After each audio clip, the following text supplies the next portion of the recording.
Bienvenidos al orden del ser. Continuamos con esta serie de audios en los que vamos a reproducir íntegramente la mayor obra magna de Santo Tomás de Aquino, la Suma Teológica. Suma de Teología, parte 1.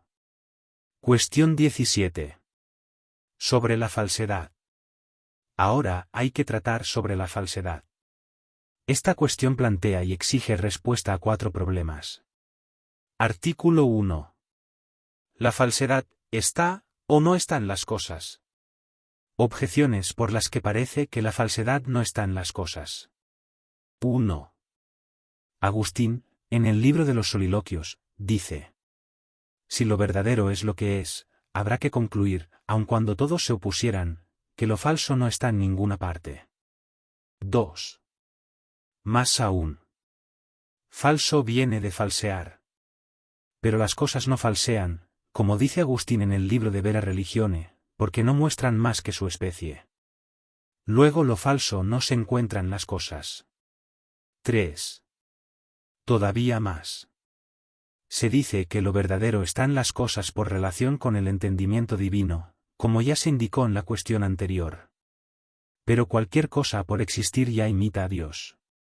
Luego cualquier cosa es verdadera, sin falsedad. Por lo tanto, ninguna cosa es falsa.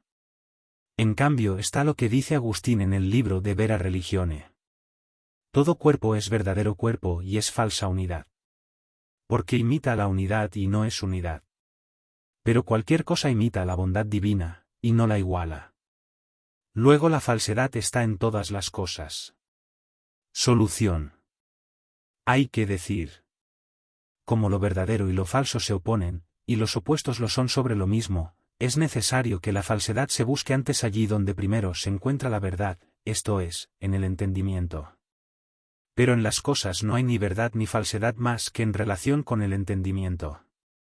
Como quiera que a cualquier cosa, por lo que le corresponde esencialmente, se le aplica el sentido absoluto, y por lo que le corresponde accidentalmente, se le aplica el sentido de en cierto modo, una cosa cualquiera puede ser llamada absolutamente falsa al compararla con el entendimiento del que depende si se la compara esencialmente, y con respecto a otro entendimiento, si se la compara accidentalmente, no podrá ser llamada falsa más que en cierto modo. Las cosas naturales dependen del entendimiento divino como del entendimiento humano dependen las artificiales. Así pues, son llamadas cosas artificiales falsas, absoluta y esencialmente, en cuanto que les falta el contenido del arte. Por eso se dice que un artista hace una obra falsa cuando no la realiza según los patrones del arte.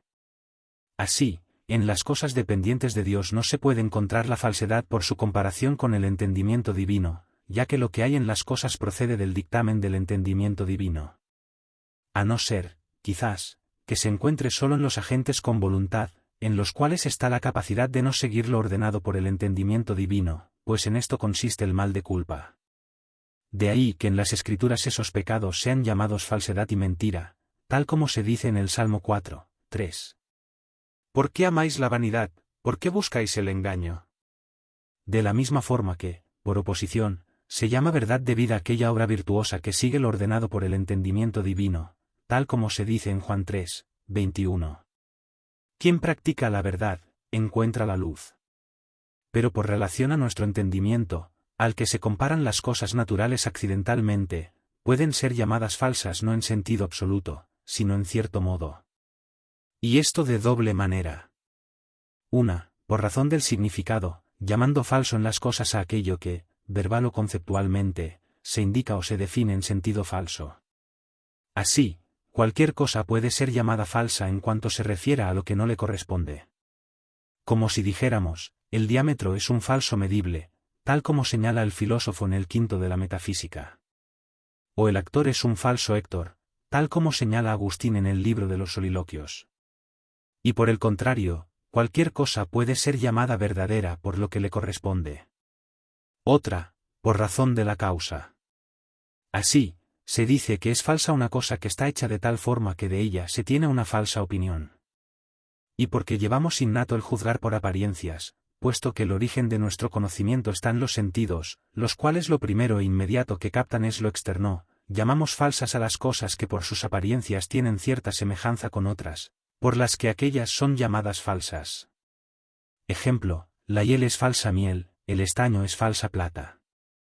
Según esto, en el libro de los Soliloquios, Agustín dice: llamamos falsas a aquellas cosas que concebimos como similares. Y el filósofo, en el quinto de la Metafísica dice: son llamadas falsas aquellas cosas que están hechas para parecer lo que no son o como no son.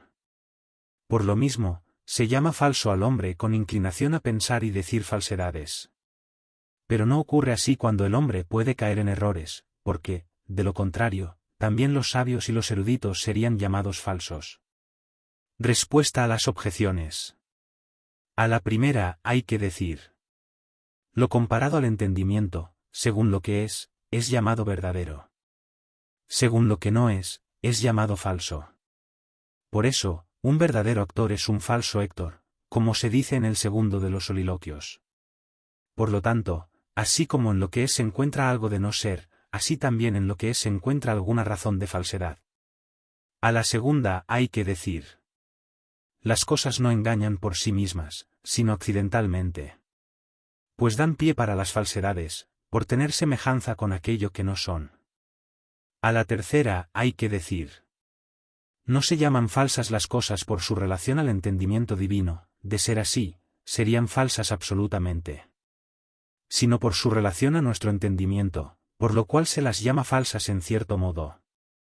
A la cuarta hay que decir: respecto al argumento que se opone a las dificultades, hay que advertir que la imagen, o semejanza defectuosa, no reviste carácter de falsedad a no ser en cuanto que da pie para una falsa opinión. Por lo tanto, no se dice que sea falso aquello donde se encuentra la semejanza, sino allí donde hay una semejanza tal que induce a que haya una falsa opinión no en algunos, sino en muchos. Artículo 2. La falsedad, ¿está o no está en el sentido? Objeciones por las que parece que la falsedad no está en el sentido. 1. Dice Agustín en el libro de Vera Religione: si todos los sentidos del cuerpo, lo que reciben lo comunican tal cual, desconozco qué más se les puede exigir. Si es así, parece que los sentidos no nos engañan. Por lo tanto, la falsedad no está en el sentido. 2. Más aún. Dice el filósofo en el cuarto de la Metafísica: la falsedad no es algo propio de los sentidos, sino de la fantasía. 3. Todavía más. Lo verdadero y lo falso no está en lo simple, sino en lo compuesto. Pero al sentido no le corresponde ni componer ni dividir. Luego la falsedad no está en el sentido. En cambio está lo que dice Agustín en el libro de los Soliloquios. Es claro que somos engañados por la seducción de lo parecido que captan los sentidos. Solución. Hay que decir: en el sentido no hay que buscar la falsedad a no ser en cuanto que allí está la verdad. Pero la verdad no está en el sentido de tal forma que el sentido conozca la verdad, sino en cuanto que el sentido capta verdaderamente lo sensible, como se dijo en cuestión 16 artículo 2. Esto sucede cuando capta las cosas tal como son. De ahí que la falsedad esté en el sentido en cuanto que los sentidos captan o juzgan las cosas como distintas a lo que son. El sentido puede conocer las cosas en cuanto que en él hay imagen de las cosas. Y la imagen de alguna cosa está en el sentido de tres maneras. Una, primaria y directamente, como en la vista está la imagen de los colores y de otras cosas propias de lo sensible. Otra, directa pero no primariamente, como en la vista está la imagen de la figura o del tamaño y otras cosas comunes de lo sensible. La última, ni primaria ni directamente, sino de forma accidental, como en la vista está la imagen del hombre, no en cuanto hombre, sino porque este o aquel color se da en el hombre. Con respecto a las propiedades de lo sensible, el sentido no tiene un falso conocimiento a no ser accidentalmente, y pocas veces. Esto sucede por la indisposición del órgano sensitivo que no capta en toda su dimensión la forma sensible. Como sucede con las facultades pasivas que, por indisposición, reciben deficientemente la sensación. Ejemplo: a un enfermo que tenga mal el paladar, lo dulce le parecerá amargo. En cambio, de lo que es común y accidental en lo sensible, incluso un sentido perfecto puede formarse un juicio falso, ya que el sentido no lo capta de manera directa, sino accidental, o, partiendo de los derivados, en cuanto que su punto de referencia está en otras cosas. Respuesta a las objeciones. A la primera hay que decir: afectar un sentido es su mismo sentir. Y puesto que los sentidos comunican tal como reciben, se sigue que no nos equivocamos al decir que sentimos algo. Pero, debido a que el sentido puede recibir algo distinto a lo que la cosa es realmente, se sigue que nos puede comunicar algo distinto a lo que la cosa es realmente. Por eso nos engañamos por el sentido con respecto a la cosa, no con respecto al sentir en sí mismo. A la segunda hay que decir: se dice que la falsedad no es algo propio de los sentidos porque no se equivocan con respecto a su propio objeto. Por eso, otra versión mucho más clara, dice: el sentido de lo que es su objeto sensible no es falso. Por lo demás, la falsedad se atribuye a la fantasía, porque representa la imagen incluso de lo que no está presente. Por eso, cuando alguien toma la imagen por la realidad, incurre en falsedad. De ahí que el filósofo, en el quinto de la metafísica, diga que las sombras, las pinturas y los sueños son llamados falsos porque no incluyen aquello de lo que solo se han hecho una imagen. A la tercera hay que decir: aquel argumento es válido por lo que implica. La falsedad no está en lo sensible como lo verdadero y lo falso en quien conoce. Artículo 3. La falsedad, ¿está o no está en el entendimiento? Objeciones por las que la falsedad no está en el entendimiento. 1. Dice Agustín en el libro Octoginta Triumquaest: todo el que engaña no conoce aquello en que se engaña. Pero se dice que lo falso está en algo conocido por lo que nos engañamos. Luego la falsedad no está en el entendimiento. 2. Más aún. Dice el filósofo en el tercero del De Anima: el entendimiento es siempre correcto. Luego la falsedad no está en el entendimiento. En cambio está lo que también se dice en el tercero del De Anima: donde se forman los conceptos, allí está lo verdadero y lo falso. Pero los conceptos se forman en el entendimiento. Luego lo verdadero y lo falso están en el entendimiento. Solución. Hay que decir: así como una cosa tiene el ser por su propia forma, así también la facultad cognoscitiva conoce la imagen de lo conocido. Por eso, así como a una cosa natural no le falta el ser que le corresponde por su forma, si bien le pueden faltar accidentes o derivados, o así como a un hombre le pueden faltar los dos pies, pero no el ser hombre, así también la facultad cognoscitiva conociendo no puede fallar con respecto a alguna cosa cuya imagen la informa, pero sí puede fallar con respecto a algún derivado o accidente de aquella misma cosa.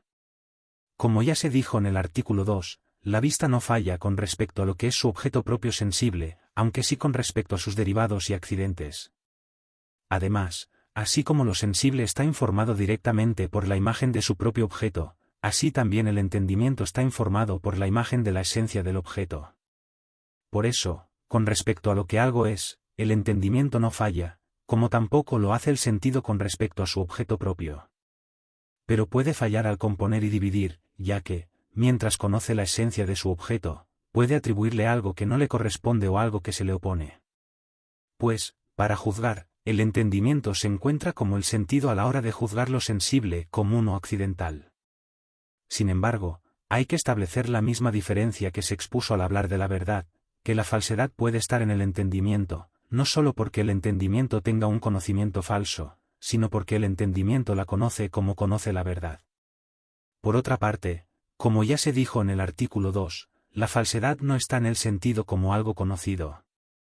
Porque la falsedad del entendimiento se da directamente solo con respecto a la composición del entendimiento, accidentalmente puede estar también en la operación por la que el entendimiento conoce lo que algo es, en cuanto que allí se mezcla con la composición que hace el entendimiento.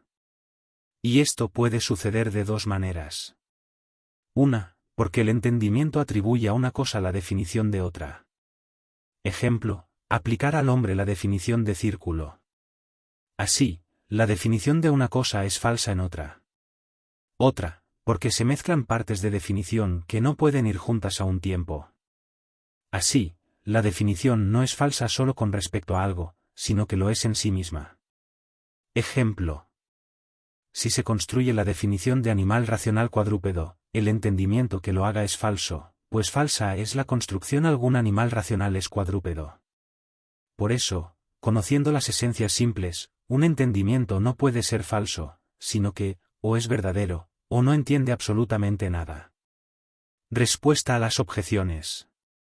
1. A la primera hay que decir: el objeto propio del entendimiento es la esencia de una cosa. Propiamente, decimos que entendemos algo cuando, al haberlo reducido a lo que es, lo juzgamos. Así sucede con las demostraciones en las que no hay falsedad. Y así hay que entender lo que dice Agustín. Todo el que se engaña no conoce aquello en que se engaña. Pero no hay que entenderlo como si no nos engañáramos en ninguna operación del entendimiento. 2. A la segunda hay que decir: el entendimiento es siempre correcto con respecto a los principios. Y con respecto a ellos no falla, lo mismo que tampoco lo hace con respecto a lo que algo es. Pues principios directamente evidentes son aquellos que se entienden una vez entendidos sus términos, pues el predicado entra en la definición de sujeto. Artículo 4. Lo verdadero y lo falso, ¿son o no son contrarios? Objeciones por las que parece que lo verdadero y lo falso no son contrarios. 1. Lo verdadero y lo falso se oponen como lo que es y lo que no es, pues verdadero es lo que es, como dice Agustín. Pero lo que es y lo que no es no se oponen como contrarios. Luego lo verdadero y lo falso no son contrarios. 2. Más aún. Uno de los contrarios nunca está en el otro. Pero lo falso está en lo verdadero. Porque, como dice Agustín en el libro de los Soliloquios, el actor no sería un falso Héctor si no fuera un verdadero actor. Luego lo verdadero y lo falso no son contrarios. 3. Todavía más. En Dios no hay ninguna contradicción, pues nada de la sustancia divina es contrario, como dice Agustín en el 12 de la ciudad de Dios. Pero la falsedad se opone a Dios, pues en la Escritura el ídolo es llamado mentira. Dice Jeremías 8, 5. Abrazaron la mentira. Esto es, los ídolos. Luego lo verdadero y lo falso no son contrarios. En cambio está lo que dice el filósofo en el segundo del Peri Hermeneias. La falsa opinión es contraria a la verdadera. Solución. Hay que decir: lo verdadero y lo falso se oponen como los contrarios y no como la afirmación a la negación, como sostuvieron algunos. Para probarlo, hay que tener presente que la negación, ni añade algo al sujeto, ni tampoco lo determina. Por eso es aplicable tanto al ser como al no ser, como el que no ve, el que no está sentado. La privación, por su parte, no añade nada al sujeto, pero lo determina, ya que se trata de una negación en el sujeto, como se dice en el cuarto de la metafísica. Ejemplo. Ciego no se dice más que del nacido para poder ver.